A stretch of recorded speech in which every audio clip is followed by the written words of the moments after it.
Oi, turma do quarto ano, como vocês estão? Se divertiram muito no São João? Espero que sim, viu? Preparados para mais uma aula? Quero que vocês peguem o livro de história, abram na página 22 para a gente continuar nosso conteúdo.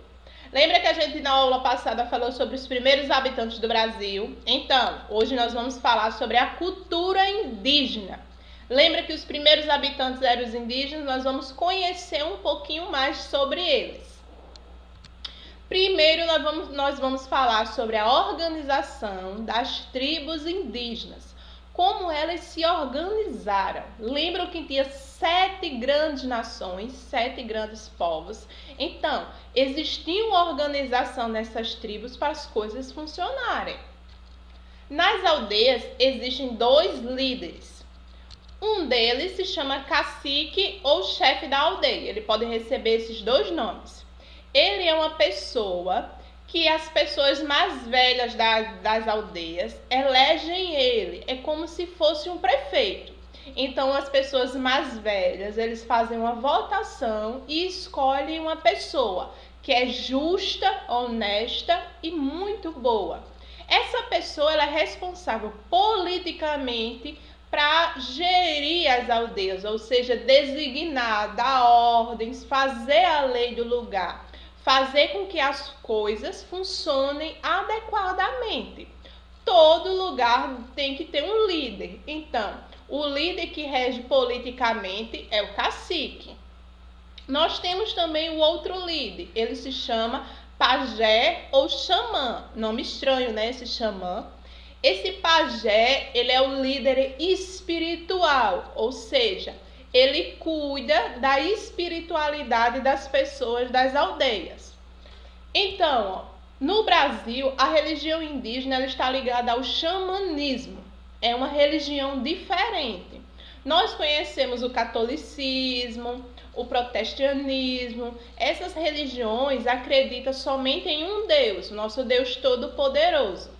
Diferente do xamanismo, os indígenas eles acreditam em seres sobrenaturais, em vários deuses, em deuses do trovão, deus da chuva, deus do fogo.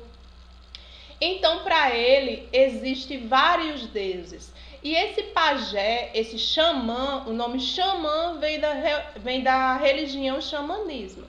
Então, ele consegue curar as pessoas, ele é uma espécie de curandeiro, de médico, mas ele cura as pessoas através dos espíritos, das magias. Eles acreditam que conseguem invocar esses deuses, esses espíritos, eles conseguem sentir a presença e eles acreditam que a natureza é um ser vivo, um ser espiritual que rege tudo. É uma religião totalmente diferente da nossa, mas nós temos que respeitar. Algo que nós não conhecemos, nós temos que respeitar, mesmo que a gente não viva isso, ok? Vamos partindo. Outra coisa, a religiosidade dos indígenas, ela está ligada diretamente com a musicalidade, ou seja, tudo que eles vão fazer, todos os cultos, as preparações, os rituais, os festejos, eles utilizam a música. Eles acreditam que a música libertam a alma, faz a alegria. Então, tudo que eles vão fazer, eles utilizam a música, tá bem? Observem aí 2 imagens. A primeira imagem é um ritual, em homenagem ao Deus do fogo. A segunda é uma festa, uma festividade, uma comemoração da tribo. Outra coisa, os indígenas, eles fazem seus ensinamentos por meio de histórias. Eles passam essa história de geração para geração. O avô, a pessoa mais velha, conta para os mais novos. E assim, eles transmitem através da oralidade. E as pessoas mais novas, elas respeitam muito os mais velhos, porque eles são sábios, eles são pessoas que viveram muito e que estão passando esses ensinamentos. Algumas lendas que a gente tem no nosso cotidiano, que a gente conhece, como a da Iara, do Curupira e do Boitatá, elas são lendas indígenas. São lendas que foram desenvolvidas, foram criadas nas tribos indígenas. Vocês conhecem alguma lenda dessa? A Yara, vocês sabem, é a mãe d'água, quando a gente conhece que ela domina os mares. Nós temos o Curupira, que é um menino do cabelo vermelho que protege as florestas e tem os pés para trás. Então, por isso ele engana os caçadores que vão, porque as pisadas deles ficam ao contrário. E nós temos o Boitatá, que é uma serpente gigante de fogo. Ela protege também as florestas. Então, muitos caçadores, muitas pessoas que vão devastar, explorar as florestas, ficam com muito medo quando veem ela, porque dizem que é uma serpente gigante, que tem vários olhos e toda cheia de fogo. Essas são lendas indígenas. Nós temos também a divisão do trabalho. Lembra que a gente viu lá na outra aula que os homens eles são responsáveis pelos trabalhos que exigem mais força, como a construção das ocas, como a proteção das tribos, a caça e a pesca. E as mulheres, elas são responsáveis pela colheita, por fazer os alimentos das pessoas, por cuidar das crianças, por fazer alguns utensílios domésticos. A gente percebe que nas aldeias existe uma coletividade, ou seja, as pessoas elas trabalham em conjunto para um bem maior. Lembrando sempre que elas respeitam a natureza, porque elas sabem que sobrevivem dela. Então elas não vão devastar, elas não vão derrubar, tirar coisas que não estão precisando naquele momento. Eles exigem um respeito, uma vivência com a natureza, certo?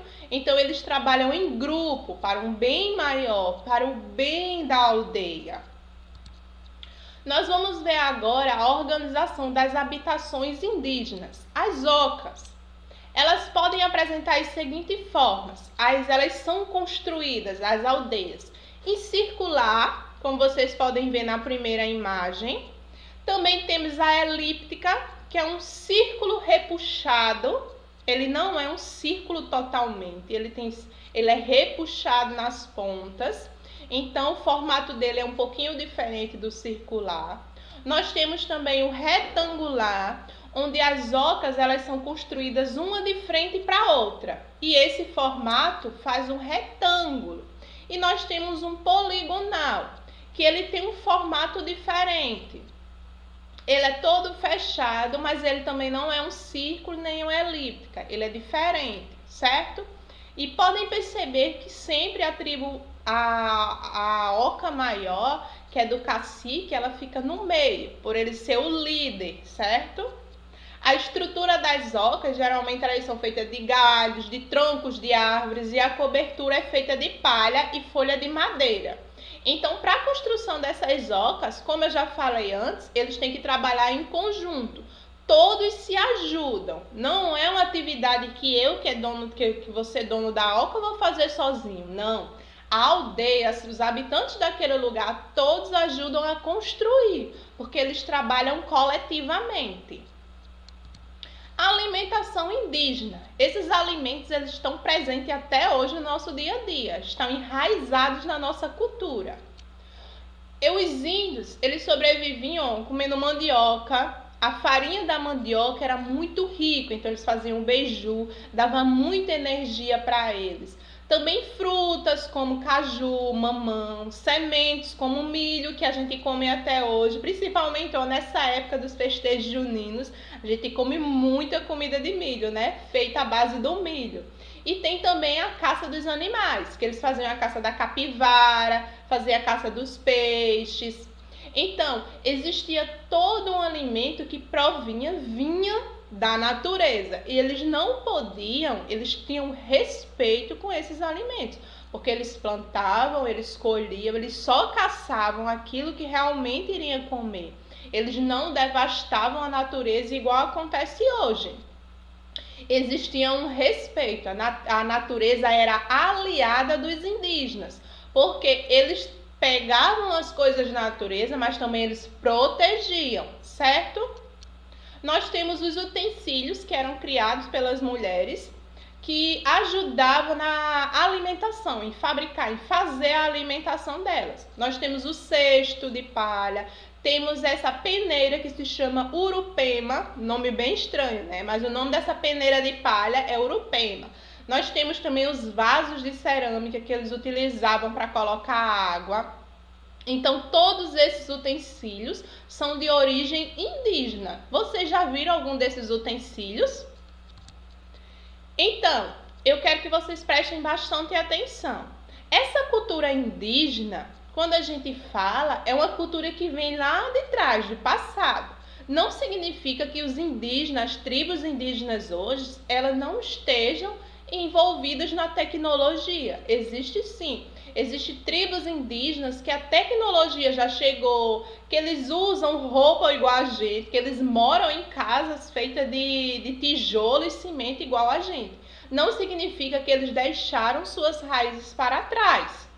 Também existem tribos indígenas dentro da Amazonas que não quer contato como um homem branco, como somos chamados. Eles preferem viver ainda lá na cultura do passado. Nós temos que ter essa ideia. Essas coisas que nós estamos estudando, essa cultura que estamos estudando, é lá do passado. Então, essa tradição vai passando de pai para filho, mas a modernidade já chegou.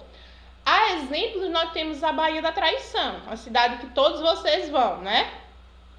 A Baía da Traição, a maioria da população de lá é indígena e a gente já vê a modernidade lá. A maioria das casas são de tijolos e cimento, os índios andam com celulares, com motos, com carro. Então, isso é a tecnologia que entrou na vida de todo mundo, mas eles não deixam de ser indígenas. Eles têm sua tradição e eles têm sua cultura, certo? A atividade é nas páginas 23, 24, 25 e 27. Lembrando que vale 3 pontos. Então, qualquer dúvida que vocês tiverem, entre em contato que a tia vai estar disponível para responder todas as dúvidas, ok? Beijos para cada um. Tchau, tchau.